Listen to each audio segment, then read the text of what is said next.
In any conflict, the most dangerous person is not the one who shouts the loudest or the one who is physically strongest, but the one who remains calm. Miyamoto Musashi understood this simple truth and developed an approach to managing emotions that his enemies couldn't overcome. Thanks to this method, he won 60 consecutive life or death duels. His 400-year-old system for maintaining calmness works in any modern dispute. It begins with a principle that many people don't even think about: emotional distance. When someone yells at you or challenges you, your body immediately fills with stress hormones. Your heart beats faster, your muscles tense up, and your thinking narrows. Most people fall into this trap during arguments. Musashi realized that the key to victory wasn't superior sword skills, but the ability to rise above this emotional storm. In his writings, he described how he viewed conflict as if from above, as though he was watching clouds drift by without becoming part of the storm. Remember the last time someone made you angry? In that moment, you became your anger. Your words, actions, and thoughts were controlled by the emotion, not by your true goals. This is exactly what Musashi's opponents did. They became their anger, fear, or pride. Emotional distance means creating space between what is happening and how you react to it. When someone insults you, instead of getting angry immediately, you notice the feeling that arises within you. I am feeling anger right now, you think, rather than I am angry. This small shift in perspective changes everything. Musashi honed this skill by facing increasingly dangerous situations while maintaining this approach. In his most famous duel against Sasaki Kojira, his opponent arrived already irritated and impatient. Musashi deliberately arrived late, further aggravating Kojira. While Kojira gave in to his anger, Musashi remained detached from his emotions and clearly saw the entire conflict. To develop this skill, start with a simple practice. In any conflict, even the smallest one, when you feel strong emotions, tell yourself, I notice that I am feeling anger. This creates a small space between you and the feeling. With practice, this space will grow. Modern research confirms what Musashi intuitively understood. Brain scans show that people who name their emotions activate the prefrontal cortex, the part of the brain responsible for rational thinking, which calms the emotional centers. This is why psychologists teach patients to name their feelings during stressful situations. But emotional distance alone is not enough.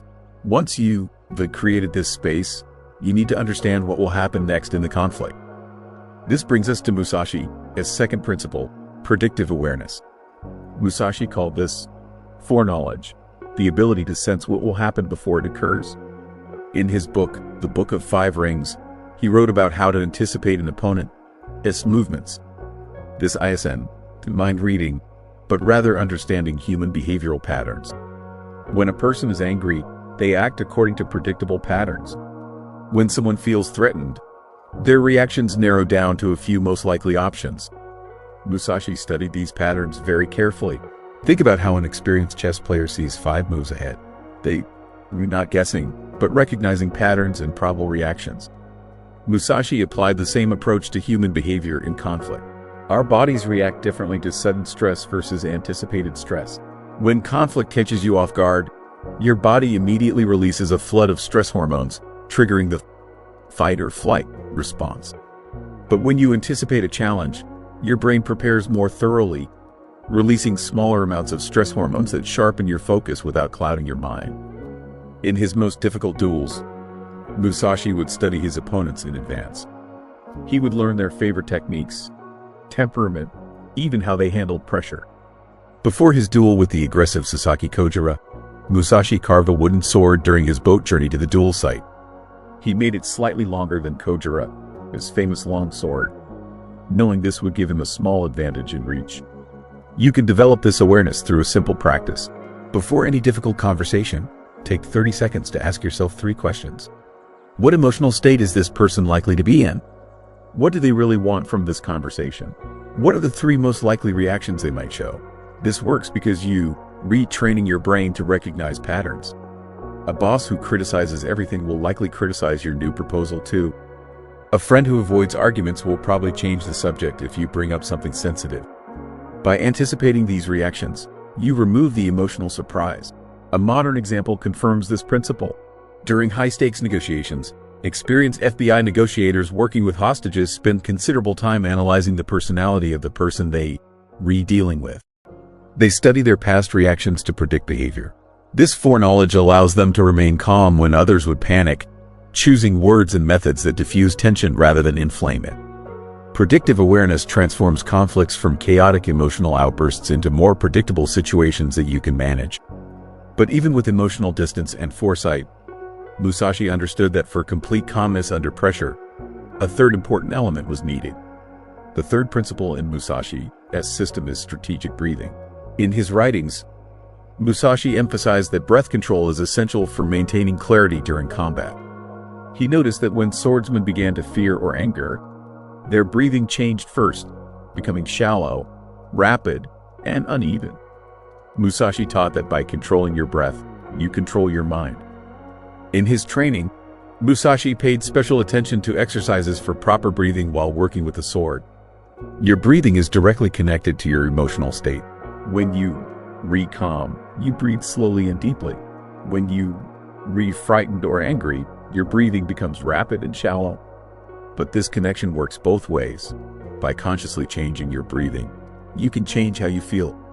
This happens because of how your nervous system works. Rapid, shallow breathing activates the sympathetic nervous system, triggering the fight or flight response.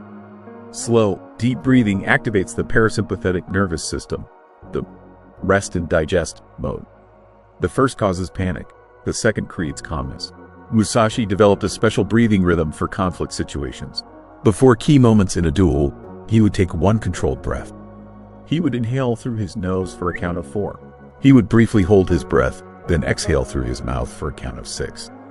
You can use this technique in modern conflicts. When tension rises during a meeting, in an argument, or before delivering bad news, use this 4 to 6 breathing rhythm. Breathe in through your nose for 4 seconds. Breathe out through your mouth for 6 seconds. Even one such cycle noticeably calms you down. Emotional distance gives you space from reactions. Predictive awareness helps you prepare for what is coming, and strategic breathing provides physiological calmness to think clearly. But the final principle ties all of this together, giving your newly found calmness purpose and direction. The fourth principle in Musashi's approach is purposeful action. In his writings, Musashi emphasized that a clear purpose is stronger than any emotion.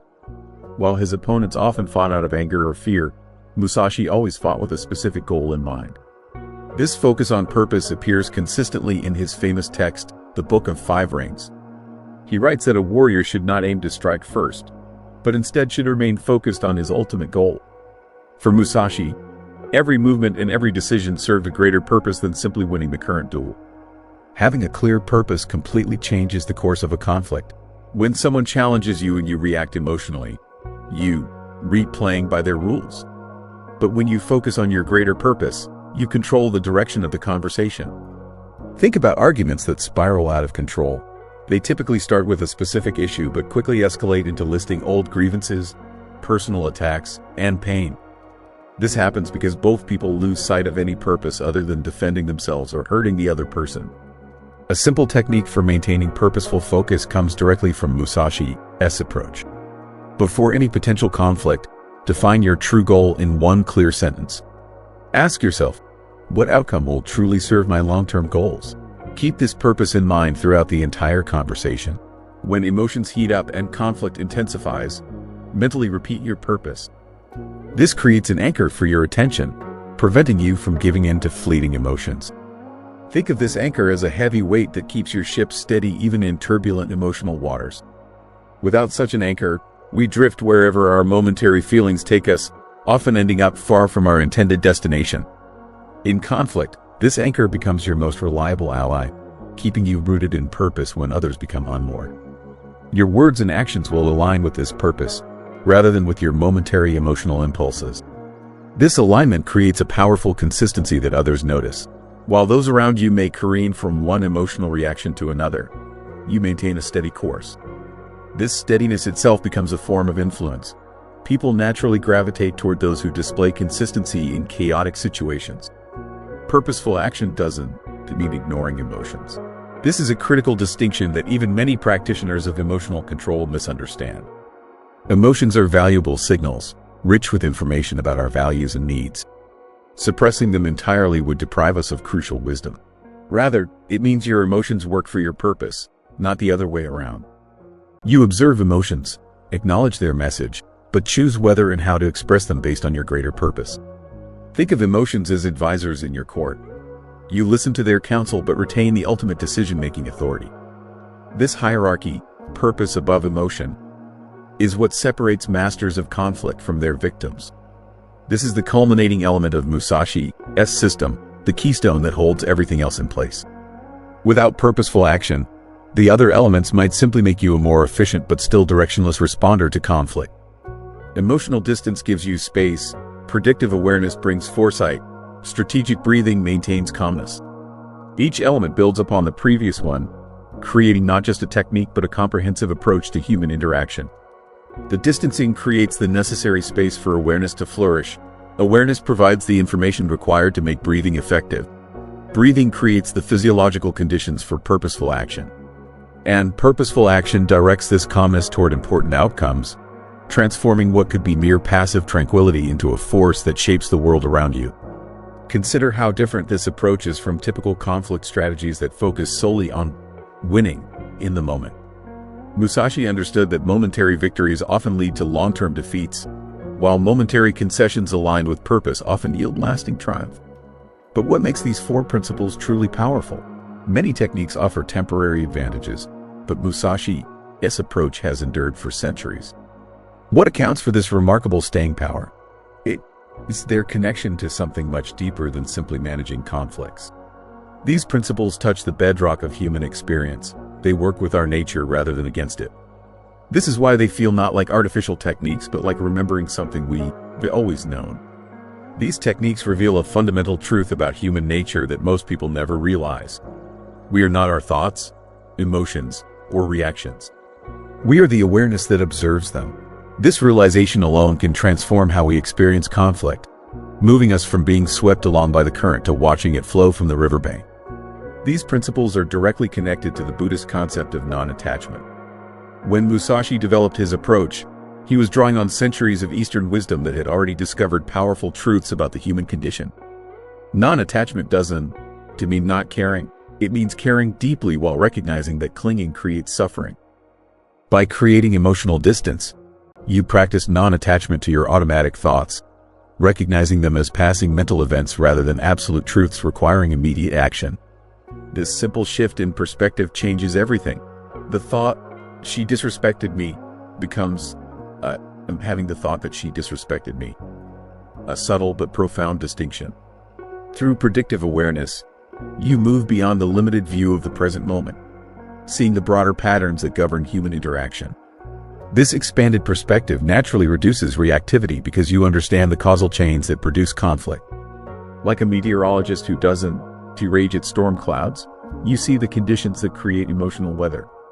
With strategic breathing, you recognize the temporary nature of emotional states, understanding that like weather, they too shall pass.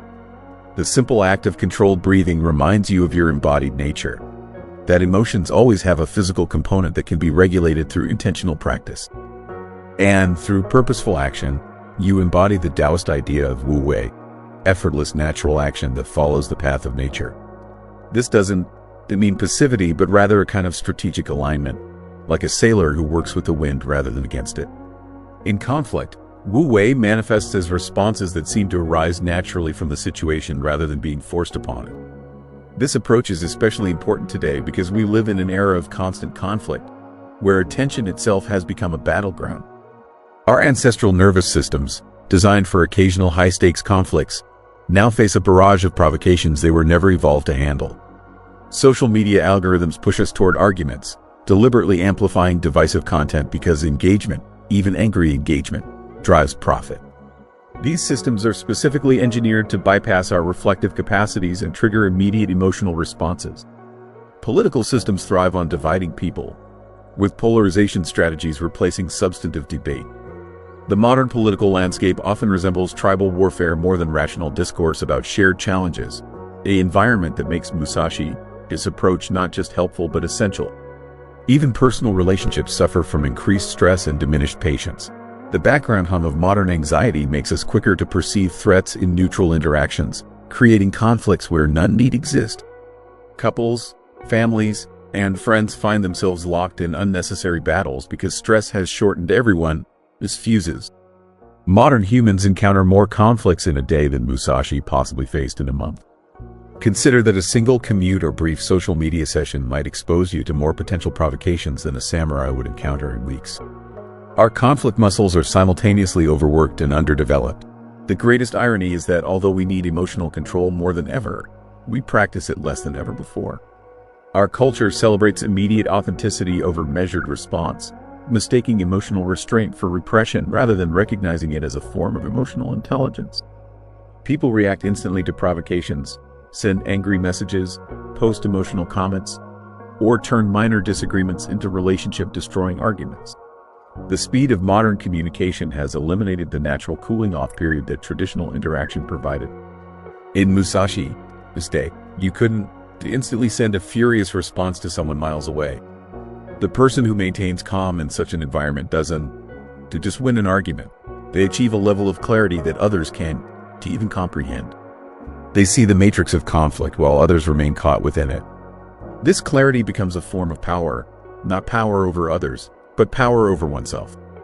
And there's another important thing about mastering emotional control that few people discuss, a secret benefit that practitioners discover: freedom from unnecessary battles. It reveals how many conflicts are actually unnecessary, mere products of automatic reactivity rather than meaningful differences requiring resolution. We fight not because we must, but because they've been triggered into fighting mode. When you stop automatically reacting to provocations, you discover that many conflicts simply disappear without your participation. The insult not responded to fades away. The argument not engaged with dissolves. The challenge not accepted reveals itself as empty posturing.